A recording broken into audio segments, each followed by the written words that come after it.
comenzar antes que nada leyendo un breve currículum para que encontré. También igual si hay alguna inexactitud o alguna cosa que esté incorrecta, Muy bien. Dije, por favor, doctora. De una vez puede reclamarle aquí a René para que le diga, no, pues, ¿qué pasó, muchacho? Está bien. Entonces, bienvenida. Vamos a tener una breve conversación con la doctora María de Jesús Rojan Parga, la cual es doctora en psicología por la Universidad Autónoma de Madrid, profesora titular en dicha universidad, así como directora del programa de doctorado Ciencia de la Conducta del Departamento de Psicología Biológica y de la Salud. Ha participado como conferenciante y docente en numerosos másters y cursos de posgrado, tanto en universidades españolas como en extranjeras, además de ser autor de numerosos libros y artículos en revistas científicas y especializadas. De igual forma, tengo entendido que dirige un máster. Nada más que ese no logramos encontrar cuál es el nombre. En ITEMA, en el Instituto Terapéutico de Madrid. Así es. Ok. Entonces, pues ese es el breve currículum. Y dicho esto, vamos a comenzar con algunas preguntas. Sobre todo, las intentamos hacer que fueran secuenciadas, entonces que todas tuvieran relación con la pregunta anterior. Y pensando justamente en eso, nos dimos cuenta que algo que muy pocas veces se define y que muy pocas veces tiene como que una definición general que se utilice, pues es la de qué es el lenguaje, ¿no? Y que al mismo tiempo, pues de alguna manera subyace en todo su trabajo. Entonces, en ese sentido, nos gustaría preguntarle qué es el lenguaje. Pues no te creas que es una pregunta fácil para empezar, porque además nosotros habitualmente utilizamos de manera indistinta lenguaje y conducta verbal, que no es lo mismo. O sea, a sabiendas de que no es lo mismo, lo utilizamos cuando hablamos en el contexto terapéutico. O sea, un lenguaje es un sistema de signos compartido con una serie de normas, de reglas, que sirve para la comunicación. O sea, es una cuestión puramente operante. Eso es lenguaje. El lenguaje puede tener cualquier tipo de sustento, puede tener cualquier tipo de procedencia, no ser necesariamente verbal, ni apoyarse en palabras, en algún tipo de signo. O sea, el lenguaje es un sistema de comunicación. Pero es verdad que los humanos utilizamos principalmente como sistema de comunicación el lenguaje verbal, las palabras. Y de ahí que a nosotros nos interese casi identificarlo, sabiendo que es una incorrección, ¿no? O sea, totalmente. De hecho, ahora va a salir publicado un texto nuestro de análisis funcional, un manual, y uno de los capítulos que habla precisamente del lenguaje y conducta verbal, pues nos damos cuenta de que lo estábamos utilizando como si fuesen sinónimos y nos hemos visto obligados a aclararlo. No son sinónimos, ¿vale? Lo que pasa es que, hablando del contexto terapéutico, que es a lo que me dedico, el lenguaje es eminentemente conducta verbal. En ese sentido, por ejemplo, Wittgenstein, tú que hablas de Wittgenstein, habla de que no puede existir el lenguaje privado porque el lenguaje tiene que tener unas reglas compartidas. Sin embargo, sí existe el uso privado del lenguaje si identificamos lenguaje como conducta verbal. ¿Me entendéis? O sea, ¿entendéis? Sí.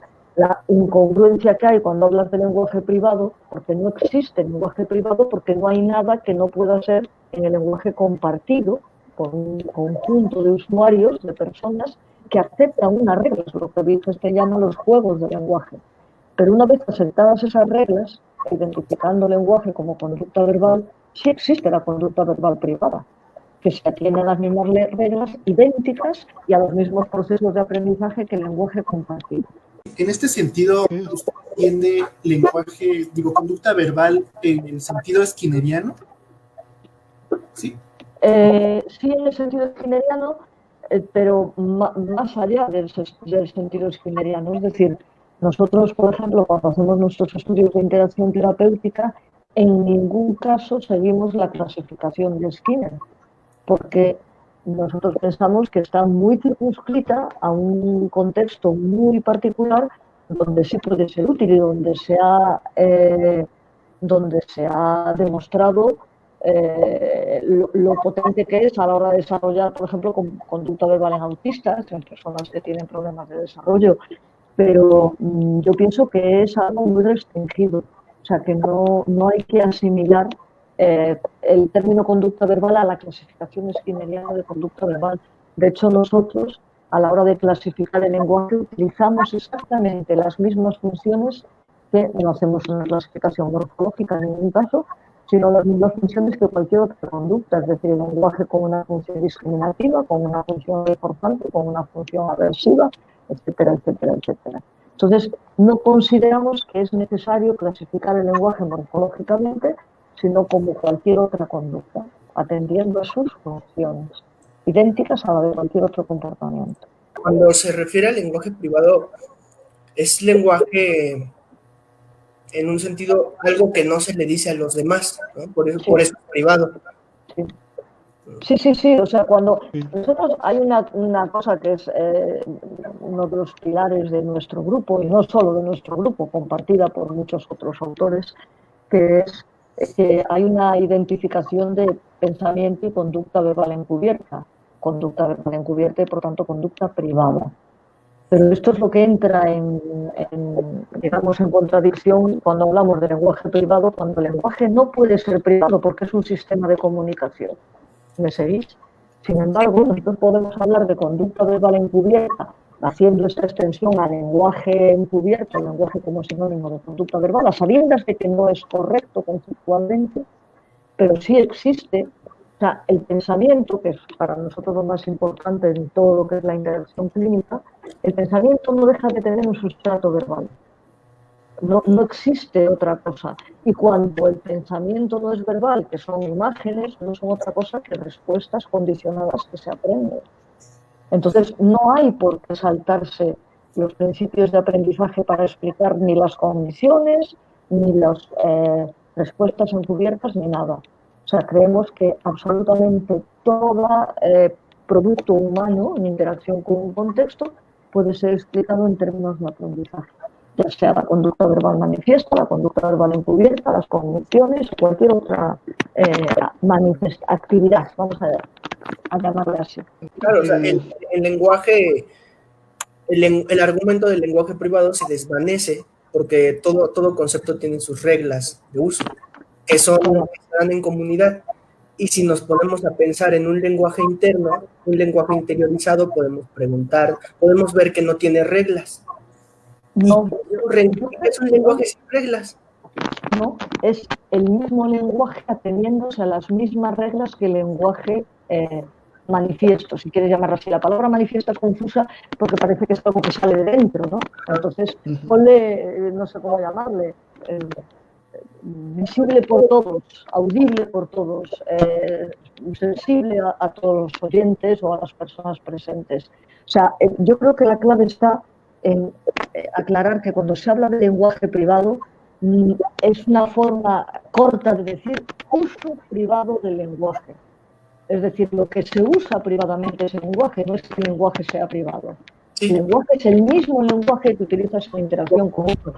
Cuando yo me hablo a mí mismo, cuando yo digo cosas, cuando yo pienso que estoy utilizando el lenguaje de manera privada, pero no es un lenguaje privado, es el mismo que utilizaría con cualquier otro interlocutor que no sea yo misma. Sí. Incluso es completamente al lugar eso que dice, dado que muchos argumentos mentalistas o cognoscitivistas justamente basan casi todo en esta diferenciación, ¿no? Entre que hablar de uso del lenguaje privado es hablar de un proceso diferente. Y entonces no se ajusta a las mismas reglas. Entonces hay que estudiar procesos del pensamiento. Y entonces es una línea diferente. Sí, lo que pasa es que toda la línea cognitivista está llena de errores conceptuales enormes, ¿no? O sea, que no se sostienen. Es muy fácil debatir este tipo de conceptos, es muy sencillo. O sea, hay desde las cosas más primarias, más arbitrarias, más sencillas, que hasta un niño se entiende. O sea, que yo soy capaz de hablar de un lenguaje privado distinto del lenguaje comunicativo, pero a través del que alguien me comunica, porque si no yo no tendría acceso a ese lenguaje privado, con lo cual estoy haciendo una diferenciación absurda. O sea, ¿cómo sé que alguien piensa algo? O bien por lo que hace o bien por lo que dice. Con lo cual, atribuir un proceso interno que explica este lenguaje es algo totalmente arbitrario. O sea, sobra absolutamente, sobra totalmente. Entonces, es muy fácil de debatir. Los argumentos mentalistas se caen por su propio peso, no tienen ningún valor, no tienen. es una cosa metafórica que con el tiempo se ha ido constituyendo como un plano de verdad diferente a lo manifiesto, ¿no? A lo visible, si queréis decirlo así, pero se cae, no resiste cualquier debate, es lo más sencillo de debatir, lo más sencillo. Otra cosa después es demostrar experimentalmente son los procesos de recordar, los procesos de pensar o de imaginar, pero esto como cualquier experimentación tiene su dificultad, pero no hay por qué salirse de los cánones de la psicología del aprendizaje ni de la psicología experimental para hablar de los procesos en tu vida. No hay. O sea, siempre que te sales de ahí, te estás inventando algo. Cuando no sabes cómo explicarlo, pues inventas un concepto, que es así como surgieron todos los conceptos mentalistas, a partir de las teorías del procesamiento de la información en los últimos años 70, ¿no? O sea, ahí son cosas que sobran, accesorias. Entonces, doctora, permítame que le haga la pregunta. ¿Usted diría que para poder ocupar una herramienta es necesario llevar a cabo una práctica profesional, tanto solo por ejemplo, en el aspecto clínico, es necesario tener un esclarecimiento conceptual bastante claro?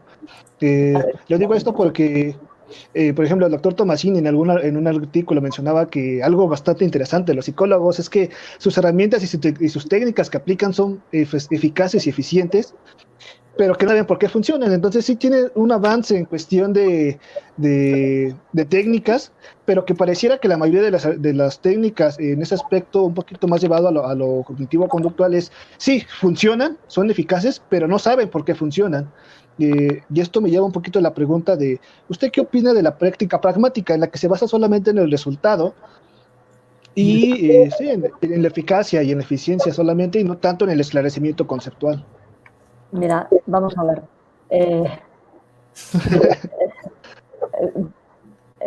Que los psicólogos de a pie no sepan por qué funciona lo que aplican es normal. Cuando tú vas al médico y te pone un enfermero una inyección, no sabe por qué funciona la inyección, no es un bioquímico, ¿vale? Sí, No lo sabe. Pero eso no quita a que hay una explicación de por qué funciona ese antibiótico, esa pastilla, ¿vale? Entonces, el terapeuta de a pie puede estar formado en la epidermis de lo que es el cambio psicológico, ¿no? Lo más sencillo, las técnicas más inmediatas. Pero eso no quiere decir que esas técnicas, esas estrategias, esos procedimientos no estén totalmente fundamentados en datos experimentales. Entonces, lo que no es concebible, lo que es absolutamente rechazable, es que la psicología clínica se reduzca a la mera eficiencia y efectividad. Eso es inadmisible. O sea, que haya debajo de eso todo un cuerpo de conocimientos que apoye por qué las cosas funcionan, es lo que los psicólogos tenemos que defender a capa y espada. Aunque haya psicólogos de a pie que pueden aplicar determinadas cosas y que les van a funcionar, porque resulta que los procesos de aprendizaje funcionan, nos guste o no nos guste, queramos o no queramos, lo sepamos o no lo sepamos. Pero eso no quiere decir que solo sea eso las estrategias psicológicas. Como siempre, tiene que haber un grupo de investigadores, de personas que están detrás de todo ese conjunto de técnicas que están diciendo por qué funcionan y están experimentando en el por qué funciona. ¿De acuerdo? O sea, es falso eso de que no se sabe por qué.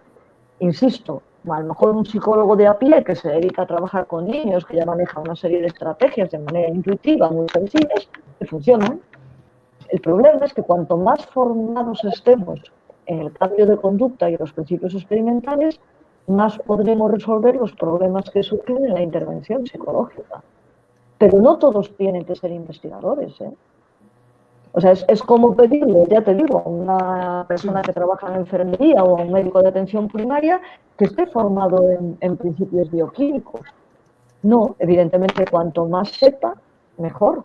Pero puede ser un mero aplicador o un mero dispensador de fármacos, ¿me entiendes?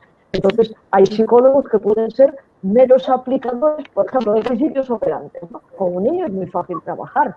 Los maestros en los colegios trabajan a todas horas. Los padres aprenden a manejar a sus hijos y no necesitan saber más.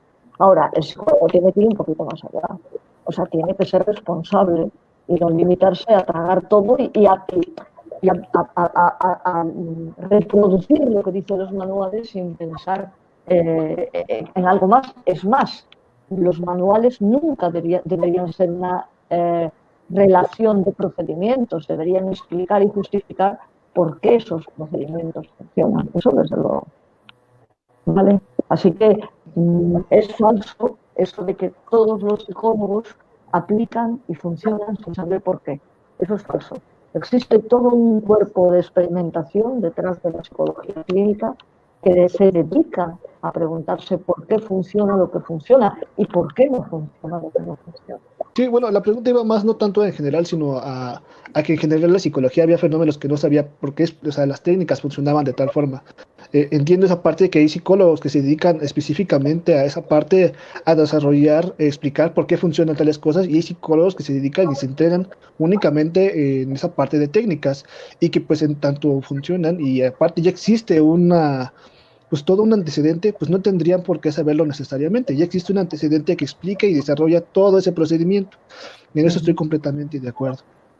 Pero en psicología aplicada, especialmente en psicología clínica, hay un corte importante a lo largo de la historia de la evolución, y es que a partir de los años 70, con toda la llegada de la cognitivización, el procesamiento de la información, la psicología aplicada, la psicología conductual, se empezó a enrarecer, se empezó a llenar de conceptos inútiles que hicieron que las técnicas y las palabras supuestamente explicativas se multiplicasen. O sea, hay un antes y un después. O sea, hasta los años 70, digamos que las técnicas estaban muy fundamentadas en los principios de aprendizaje que las sustentaban. Y es a partir de los años 70 cuando se empieza, si quieres que utilice esa palabra, a corromper. Es decir, a verse lleno de términos y de falsas explicaciones. Por ejemplo, antes habéis usado el término cognitivo-conductual, es un término absolutamente rechazable. O sea, lo cognitivo-conductual es como si dices conductual-conductual. ¿Por qué se empezó a introducir el término cognitivo-conductual? Porque en los años 70 se consideraba que la psicología conductual era una psicología que dejaba fuera toda la parte de cogniciones, lo cual es falso. Nunca se dejó fuera. Pero de repente se empezaron a meter conceptos explicativos que eran cognitivos. Y entonces, para decir que la psicología se había enriquecido, que ya no se dedicaba solo a la conducta motora, metieron el término cognitivo. Pero eso lo hicieron los ignorantes, los que no sabían realmente qué es la conducta y cuál era la psicología conductual. Lo que pasa es que ganaron terreno, porque lo fácil siempre gana adeptos. Y lo cognitivo-conductual es muy fácil. Lo difícil es lo conductual.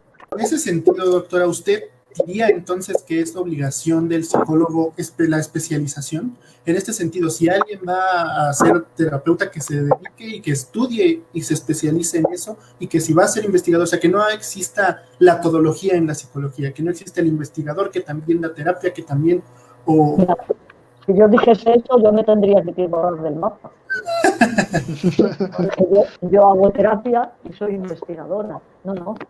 Yo creo que lo ideal, pero yo soy una persona que me considero privilegiada. O sea, yo enseño, practico e investigo. Pero no creo que sea necesario que todo el mundo haga eso. Yo reconozco que profesionalmente soy una privilegiada. Pero no todo el mundo tiene que ser así. O sea, puede haber investigadores que no se dediquen a la terapia, puede haber terapeutas que se formen de maravilla estudiando lo que dicen los investigadores, y puede haber personas que hagan un poco de todo. Por eso, porque su posición académica o profesional se lo permite. Yo creo que a mí me lo permite, pero no todo el mundo ha tenido esta suerte, ¿no?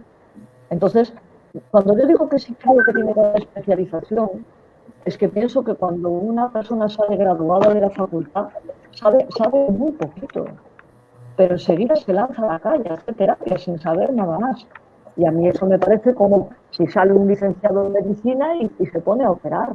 A nadie le concibe, ¿no? O sea, dice, no, que se forme primero. Pues el clínico debería formarse primero. Pero formarse ampliamente, y luego no tiene por qué seguir investigando, porque investigar, pero que se vaya formando, que se vaya estando al día de las cosas que los investigadores dicen. Creo que es muy, muy pertinente, y mi pregunta iba en el sentido de que pues he visto diferentes publicaciones en muchos sentidos, ¿no? Hay gente que apoya que los psicólogos, así un psicólogo, un licenciado en psicología, pueda salir e intervenir. pero hay muchos psicólogos que están a favor de una credencialización y de que forzosamente el psicólogo que quiera dar terapia tenga una especialidad en dar terapia y que si quiere investigar tenga una especialidad en dar investigación. Entonces parece haber alguna tendencia en algunos profesionales o en algunos psicólogos de una credencialización, de que el psicólogo forzosamente deba credencializarse para poder intervenir en alguno de los ámbitos o en diferentes ámbitos. Entonces mi pregunta iba sobre todo enfocada a eso. Claro, pero si yo mantengo lo que acabo de decir, el problema es que la formación que hay de posgrados en general no es buena. Entonces, al final se trata de sacar un título más, pero no te forman de verdad. Entonces, lo que hay que exigir es una buena formación. Pero claro que es necesario formarse. O sea, la psicología, el grado de psicología es un grado muy generalista, muy amplio, muy básico, y hay muchísimo más. O sea, pero muchísimo más detrás de lo que se puede aprender en el grado.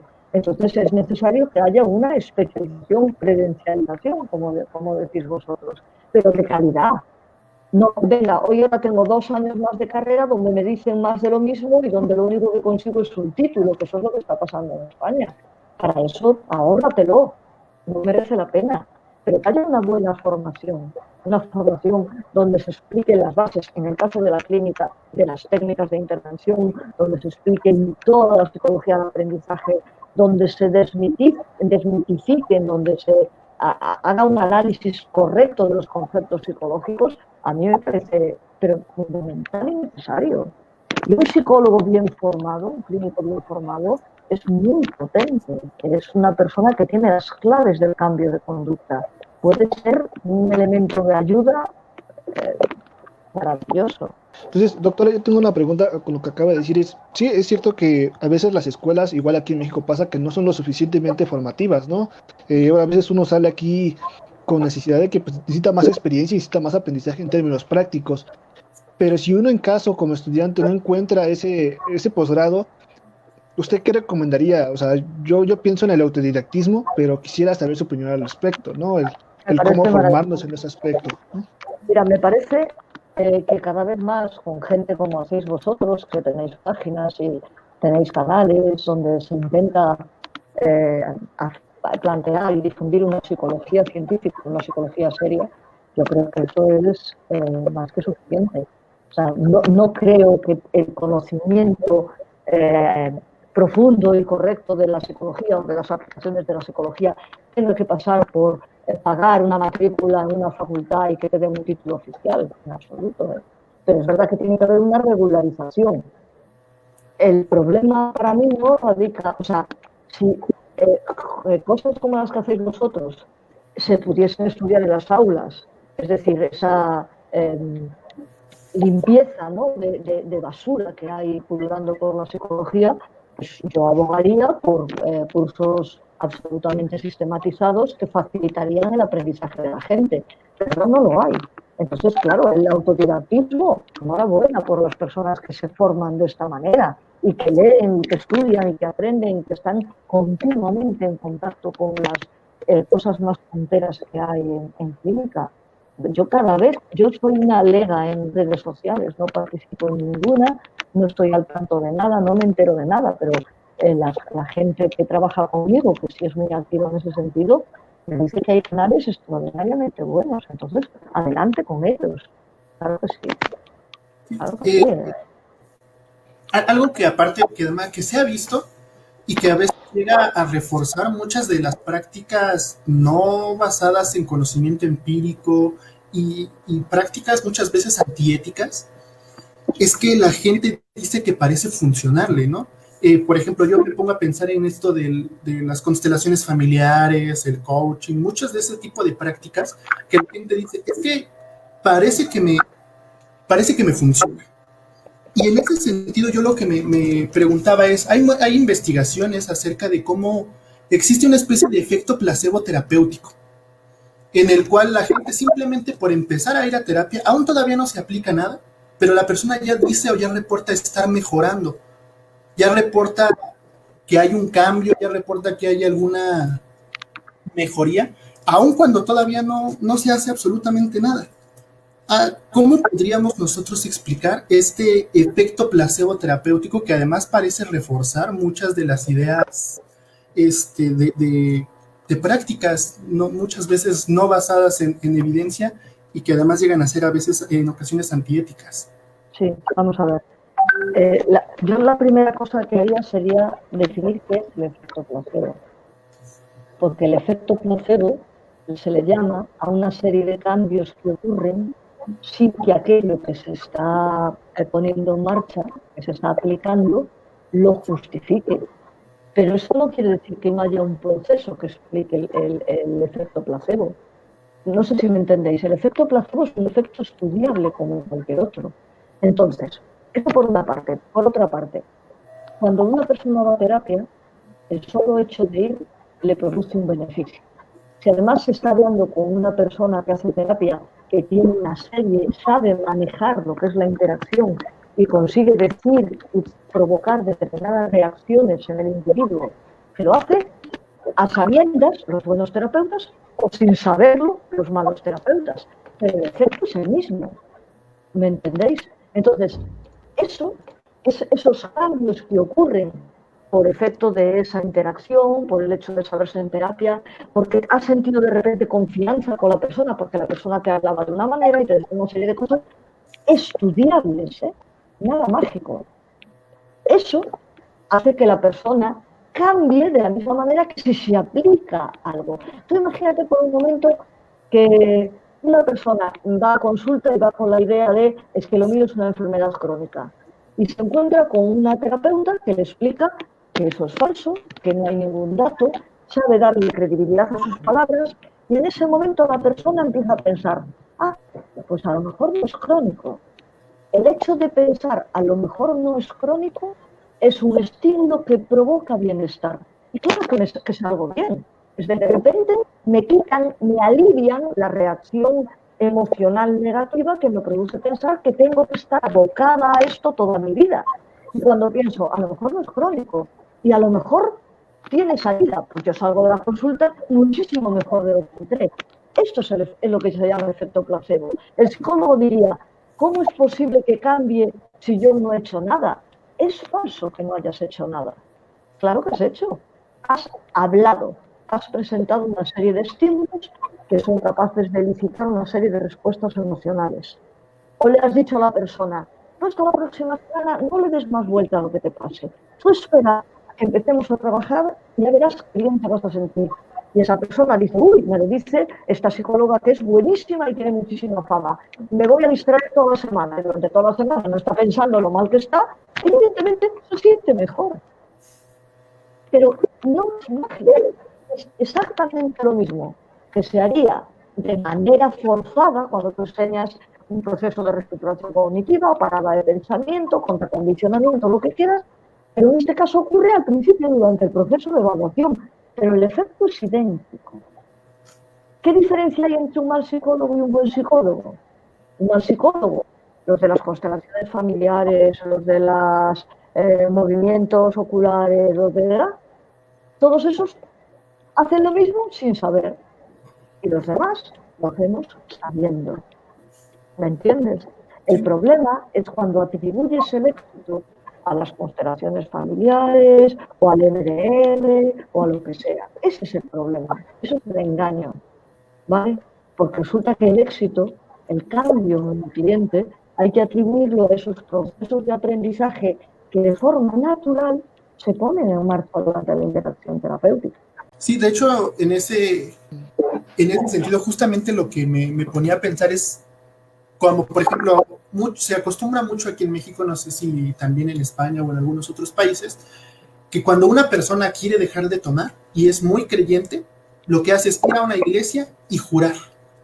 Y muchos dicen, no, pues es que no, yo no necesité ir a terapia o yo no necesité ir a esto, yo necesité nada más ir a la iglesia y jurarle al santo o a Dios que más yo, y eso me funcionó. Y parece ser que eso se encuentra de alguna manera fuera o aparte de la psicología, cuando también es psicología, es psicológico, también tenemos nosotros forma de explicarlo. Y entonces a veces se dan muchas de estas prácticas y que a veces llega a confundirse, ¿no? y que inclusive llegan a confundirse los mismos psicólogos, porque hay psicólogos que dicen, las piedras, esa persona dijo que funcionaron las piedras, pues entonces yo me voy a especializar en aplicar piedras y cuarzos, y también en aplicar acupuntura, porque también hay otra persona que me dijo que lo funcionó. Y entonces el psicólogo empieza a especializarse en prácticas no psicológicas, en lugar de intentar explicar por qué esas prácticas funcionan desde un punto de vista psicológico. Claro, claro. Lo que pasa es que la mayoría de los psicólogos que utilizan esas prácticas no tienen ni idea de lo que explica el comportamiento y se quedan con eso, con las creencias, las oraciones, las piedras o las flores de Bach o las constelaciones familiares. Entonces, todo es psicología desde el momento en que todo es conducta. Lo que hay que saber es explicarlo. Yo pongo siempre un ejemplo que yo creo que es muy claro. O sea, los mecanismos que hacen, los procesos que hacen que la gente cambie, son siempre los mismos. Pero tú puedes vestir esos mecanismos con muchas envolturas, envolverlos de 20.000 maneras distintas. El error está en pensar que es el envoltorio lo que provoca el cambio y no lo que subyace, lo que está debajo del envoltorio. Es igual que el ejemplo de a ti te pueden poner un antibiótico y te lo pueden dar con una inyección, te lo pueden dar por vía oral, te lo pueden dar con un jarabe, da exactamente igual. Es exactamente igual, no, pero vamos, lo que hace que cambie es el antibiótico, no el procedimiento para que ingieras o que llegue a tu organismo el antibiótico. Entonces, ya sea las constelaciones familiares, ya sea el MDR, ya sea cualquier otra cosa, siempre lo que hace que la gente cambie es algún tipo de proceso de aprendizaje. Y en la medida en que los psicólogos lo conozcan, el psicólogo que los aplica es mucho más eficiente, si queréis decirlo así. El gran error está en ese desconocimiento y pensar que son las flores de Bach o son las piedras de no sé qué o son cualquier otra cosa. Que son más que envoltorios y que además hacen más difícil que ocurran las cosas. O sea, envoltorios incómodos, envoltorios incorrectos. Contra eso sí que los psicólogos tendríamos que luchar muchísimo, no solo con atribuirle el cambio al envoltorio, sino con el propio envoltorio. Respecto de eso, creo que algo que genera muchas dudas, algo que genera muchos problemas, algo que inclusive genera muchas confusiones, es justamente que la gente, venimos de una cultura que nos enseña mucho misticismo, ¿no? Que venimos de una cultura donde crecemos pensando en que hay un Dios que nos vigila en todo momento, en una cultura donde, por ejemplo, en México se dan mucho cuestiones de brujería, de chamanismo, de todas esas cuestiones que derivan de alguna forma de la cultura.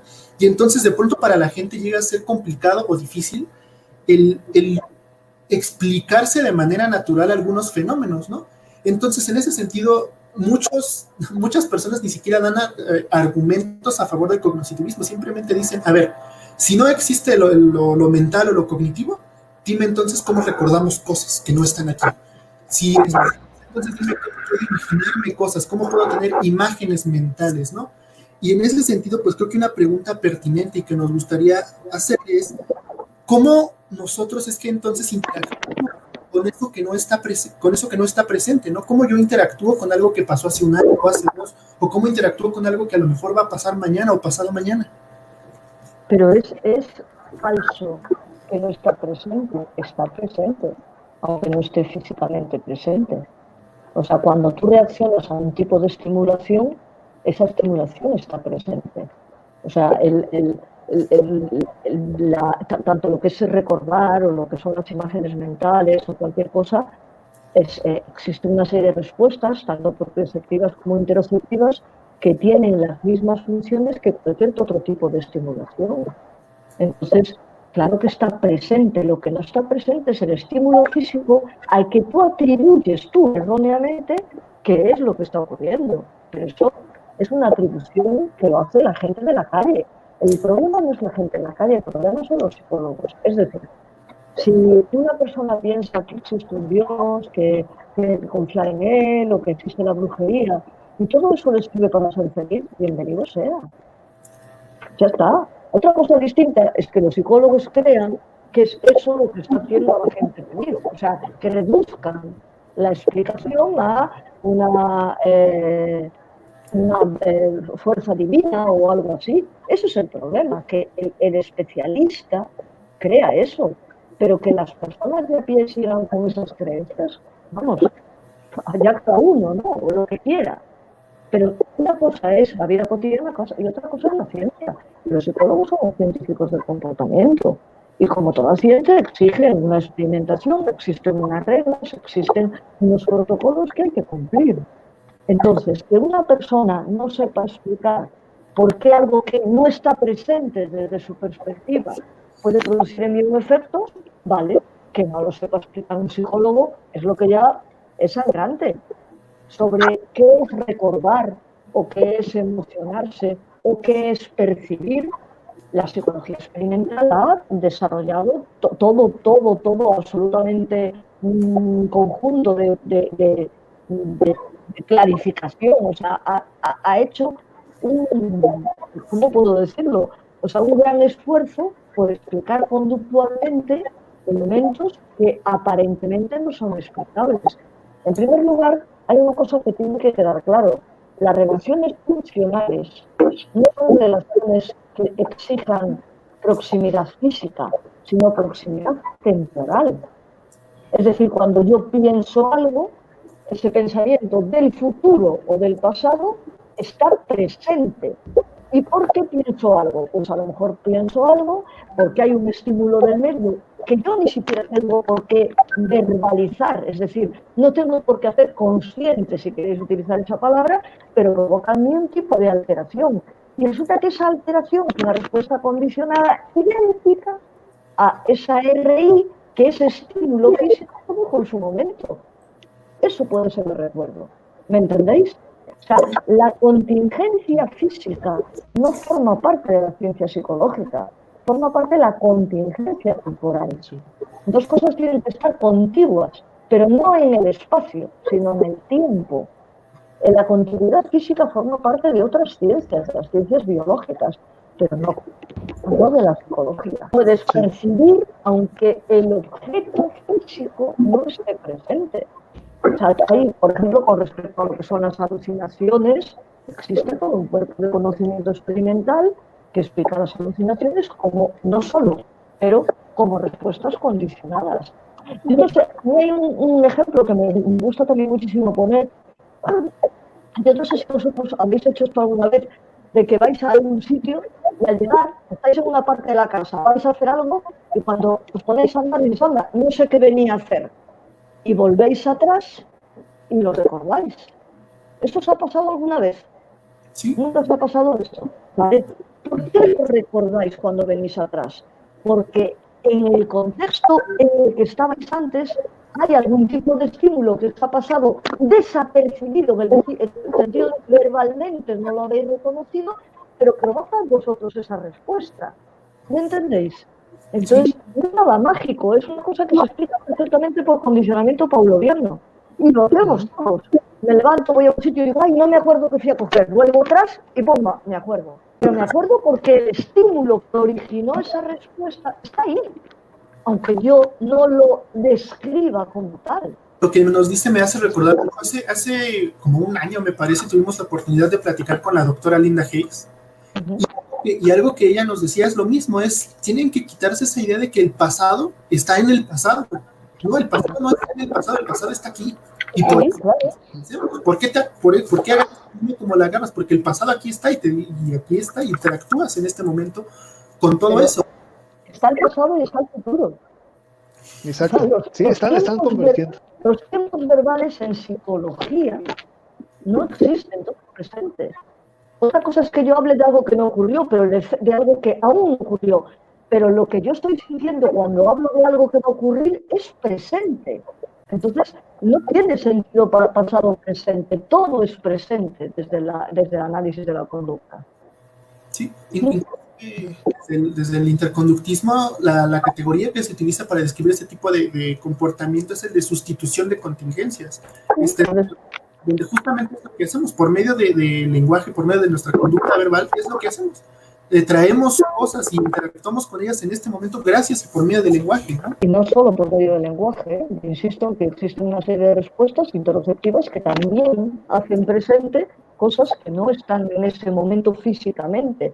Luego las puedo verbalizar o no. O sea, un ejercicio que yo les puedo mandar con mucha frecuencia a mis estudiantes es un día están tranquilamente y de repente es como si algo hubiese nublado su ánimo. No saben qué pasó, pero algo pasó. Y les digo que hagan un ejercicio de reproducir las cosas que acaban de pasar o que acaban de oír, que a veces es una conversación de alguien que pasa por la calle y provoca aquí en ti una respuesta, pero de una manera tan fugaz que no eres capaz, pero es perfectamente explicable. No eres capaz de decir, anda, ahora me siento triste porque me acabo de acordar de no sé qué. No, pero la respuesta aparece. Y tú puedes hacer un esfuerzo para verbalizarla. Desde el momento que la verbalizas, la haces manejable. ¿Vale? Sí, en todo momento se está comportando uno, ¿no? Hasta cuando duerme. De esta manera, sí, justo de este modo se explicaría pues los tratamientos psicológicos conocidos como la silla vacía, ¿no? Por ejemplo, que consisten en poner a una persona en una silla vacía. Lo conozco. Pero o sea, vosotros fijaos lo que es una silla vacía. De repente tú te pones a hablar con alguien que no castiga tus verbalizaciones. No te produce ningún efecto, así que tú te sueltas. O sea, claro que te sueltas. Y ese es el efecto, eso que llaman esa catarsis, esa expresión de emociones, ocurre porque a medida que tú vas hablando, tú vas generando una serie de estímulos que no tienen ningún tipo de cortapisa, no hay nadie que los controle. Con lo cual, claro que yo me desahogo hasta la saciedad. Es más, si el psicólogo es bueno y me da unas buenas indicaciones para enfrentar a la silla vacía, lo voy a hacer fenomenal. Pero no es más que un proceso de expresión verbal emocional sin que haya ningún tipo de castigo por parte de un interlocutor inexistente, donde mis propias verbalizaciones actúan como desencadenantes, ya pueden ser discriminativos de hablar o pueden ser estímulos condicionados. Habría que hacer el análisis funcional de ese momento, pero no es otra cosa más que eso. O sea, la silla vacía aprovecha de que una persona pueda decir todo lo que quiere, todo lo que piensa, puede expresarse, desahogarse, gritar, enfadarse, sin que haya nadie que le conteste, que es la maravilla de las maravillas. Bueno, a lo largo también, aprovechando esto, pues le hicimos algunas preguntas también a nuestros seguidores de qué inquietudes tienen acerca, aprovechando y explotarlo un poquito a usted. Y una de las preguntas que tenía uno de los seguidores es, ¿cuál es la relación entre la psicología y la psicoterapia? Y mencionaba si podían ser independientes o si es necesaria una dependencia entre la psicología y la psicoterapia. Yo creo que la psicoterapia es una parte de la psicología aplicada. No existe psicoterapia sin ciencia psicológica. Eso desde luego. O sea, la psicoterapia es una parte de la psicología aplicada. Y en tanto es parte de la psicoterapia, tendría que estar sujeta a las reglas y leyes de la psicología. Totalmente. Otra pregunta que se nos hizo es ¿cuál era la diferencia entre hacer un análisis morfológico y hacer un análisis funcional? ¿Cuál era la diferencia? Porque muchas veces se confunde análisis morfológico con conducta, con lo que llaman conducta externa, ¿no? Y que un análisis funcional lo que debe involucrar es también lo interno. Entonces, morfológico, le dicen morfológico porque es superficial, entre comillas, únicamente se va lo. Entonces, esa es otra pregunta que se nos hizo. Vamos a ver, el análisis morfológico es un análisis descriptivo, que puede incluir tanto conductas encubiertas como conductas manifiestas. Es decir, yo puedo estar describiendo lo que pienso y eso sigue siendo un análisis morfológico.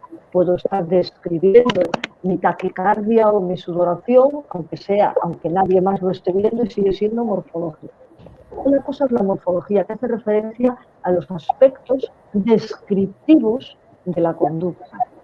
De la conducta, entendiendo por conducta tanto los estímulos ante los cuales ocurre como las respuestas, ¿vale? Pero el análisis funcional lo que es identificar es que valga la redundancia, identificar por qué esa respuesta ocurre en presencia de ese estímulo. Es decir, cuando nosotros estudiamos un caso clínico, nosotros hacemos primero descripciones del comportamiento y los describimos de una manera más o menos ordenada. Cuando ponemos en un esquema, por ejemplo, veo un perro, me pongo a temblar y me escapo, estoy haciendo un análisis descriptivo. Cuando yo digo, veo a fulanito y siento enfado, estoy haciendo un análisis descriptivo.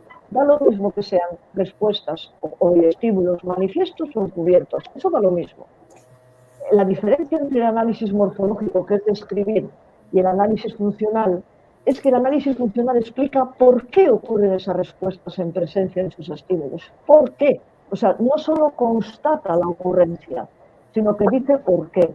Entonces, yo en el análisis descriptivo puede ser muy variado y resulta que la función ser solo una única función, es decir, una secuencia donde una serie de estímulos con muchas morfologías distintas son discriminativos de una respuesta X. Por ejemplo, imaginemos que yo tengo fobia a los perros y yo cuando veo un perro me escapo, pero yo me escapo cuando veo un perro, cuando alguien me dice que tiene en su casa un perro, cuando me imagino que voy a cruzar, va a aparecer un perro al cruzar una calle, cuando oigo ladrar un perro, todos son morfologías diferentes. Y todas esas morfologías elicitan en mí una respuesta de miedo, una respuesta condicionada. Respuesta condicionada que discrimina que yo o cruce de acera o no vaya a esa casa o me encierre en mi casa o XXX. ¿Me entendéis? O sea, describir es expresar en un orden más o menos organizado cómo ocurren las conductas. Eso es el análisis morfológico. El análisis funcional es explicar por qué ocurren las conductas. ¿Por qué? Es verdad que muchas veces se confunde la descripción con la función. Es un error enorme. O sea, describir no te sirve para nada. Si tú actúas ante la descripción sin saber la función, te vas a equivocar. Si actúas ante una respuesta condicionada como si fuese un operante, te vas a equivocar. Si actúas ante un estímulo discriminativo como si fuese un estímulo condicionado, te vas a equivocar, vas a fallar. La descripción, y más si es el tipo de que se suele hacer a veces en el conductismo, que es una descripción en aislada, ¿no? Solo ven el brazo mecánico que se mueve, por así decirlo, son de la pura conducta, dejando de lado el contexto y la circunstancia en la que esto ocurre. Lo cual... Yo creo que no es así, ¿eh? Yo creo que ahí los interconductistas son un poco crueles con los conductistas. Yo creo que la descripción dentro de la psicología del conductismo incluye también el contexto. Otra cosa es que hablen de conducta de una manera más aislada, más como respuesta que como interacción. Pero eso no tiene, es una cuestión de definición, ¿no? Es imposible dentro del conductismo, ya no del interconductismo, hablar de respuestas y tener en cuenta el contexto del cual ocurre. Es imposible. Bueno, sí. Absolutamente. Okay. A pesar de que los interconductistas dirán que no. No, mire, la verdad de mi pensamiento, de lo que le comentaba, es que me estaba guiando un poco por el análisis del lenguaje, en el que se sostiene que los rasgos característicos de los conceptos psicológicos es que se tiene que considerar la primera y la tercera persona. Desde la primera persona uno expresa, ya sabe cosas que dice Wittgenstein, desde la primera persona uno expresa, da a comunicar algo, desde la tercera persona se describe la conducta humana debidamente contextualizada, y el argumento que se suele hacer respecto a este tema, tal vez fue por eso que me confundió, me dejé llevar, es que los conductistas solo describen la conducta desde la tercera persona, solo lo que se ve. Yo creo que eso es una lectura muy parcial de lo que es la psicología conductista, o más bien la filosofía de la ciencia conductista, no la psicología. Creo que es muy parcial y que es un problema más terminológico que conceptual. Por ejemplo, un debate que yo tuve con mucha frecuencia con Emilio Ríos hace muchos años es que el análisis contingencial del que habla él no tiene ninguna diferencia con el análisis funcional bien hecho. Absolutamente ninguna. La ventaja que tiene el análisis contingencial es que pone nombres especiales a las cosas, específicos, no especiales, y entonces facilita la comunicación. Pero los elementos que se tienen en cuenta a la hora de hacer el análisis son los mismos. Sí, de igual forma tuvimos la fortuna de platicar con la doctora María de Lourdes Rodríguez Campuzano, que escribió un libro y es la que se dedica justamente a difundir el análisis contingencial en México. Y recuerdo que en algún momento platicando con ella nos dijo, mire, si van con un buen terapeuta cognitivo-conductual, no debería haber ninguna diferencia entre lo que hacemos desde el análisis funcional y lo que hacen ellos desde el análisis funcional. De hecho, ella también lo dijo. Pues, mira, estoy totalmente de acuerdo, salvo una cosa. Los interconductistas no pueden utilizar el término cognitivo-conductual. El cognitivo-conductual solo pueden utilizar los cognitivo-conductuales, que son los ignorantes, por definición. Claro, y un interconductista no es ignorante, sabe muchísimo. Y lo clasifica y lo expresa y lo define muy bien. Entonces, el término cognitivo-conductual para un psicólogo serio es rechazable desde el principio. Sí, ¿vale? Desde el inicio. Sí, esa es una contradicción desde el nombre. Desde el nombre. Ok. Pues bueno, ya para terminar un poquillo, alguna de las preguntas que ya tienen es ¿qué fuentes bibliográficas y qué tips le podría dar a los colegas que se inician en el ámbito terapéutico? Pues esa pregunta va más iniciada en el sentido de que a veces cuando uno sale, uno que es joven, por supuesto, sale y a veces como requisito es como de si solamente puedes entrar a ese trabajo, si sabes, tienes que aplicar técnicas cognitivo-conductuales y tienes que ser cognitivo-conductual y uno a veces como pues sí, tristemente, pues también por la experiencia agarra ese tipo de trabajos. A veces poníamos ejemplos en recursos humanos que nos piden hacer cosas que nosotros sabemos que no estamos, con las que no estamos del todo de acuerdo, pero que tenemos que hacer en un inicio.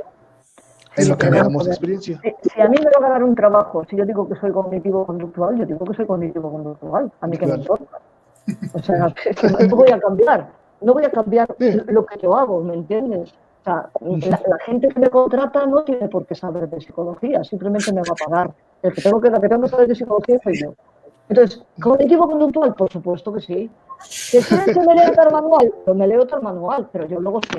Entonces, ¿qué hay que leer? Para ser un buen psicólogo aplicado, hay que saber muchísimo de psicología de aprendizaje, es decir, condicionamiento pavloviano de condicionamiento operante, muchísimo. Estudiar a fondo el lenguaje, los procesos de conducta verbal, estudiar y leer el libro de conducta verbal de Skinner, por supuesto, pero fundamental después, leer los manuales antiguos de técnicas de tratamiento, los de los años 60, 70, Remy Masters, Yates, cualquiera de estos, y si tú coges un manual moderno, enfrentarte a la tarea, divertidísima por cierto, de hacer una traducción en términos de aprendizaje de cualquiera de los procedimientos que hagan. Por ejemplo, ¿yo rechazo la silla vacía? Yo no la rechazo. Lo que rechazo es pensar que es la silla la que produce el efecto. Yo digo, no. La silla vacía lo que acaba produciendo es una expresión pavloviana del enfrentamiento al ECS sin aparición de la EI. ¿Me entiendes? Por ejemplo. Entonces, no hay que rechazar nada. Entonces, un psicólogo para formarse tiene que saber mucho de aprendizaje, un terapeuta, es decir, un psicoterapeuta, un psicólogo que sabe de psicología para hacer terapia y después ser capaz de hacer una traducción de las técnicas a la psicología del aprendizaje. Tiene que saber muchísimo análisis funcional porque si no el fracaso es seguro y... Muchas gracias, doctora, por su tiempo, por su valioso tiempo que nos ha regalado, por su conocimiento con el que nos ha compartido. De verdad, hemos aprendido mucho de usted en estos minutos, a pesar de las cuestiones técnicas que hemos tenido.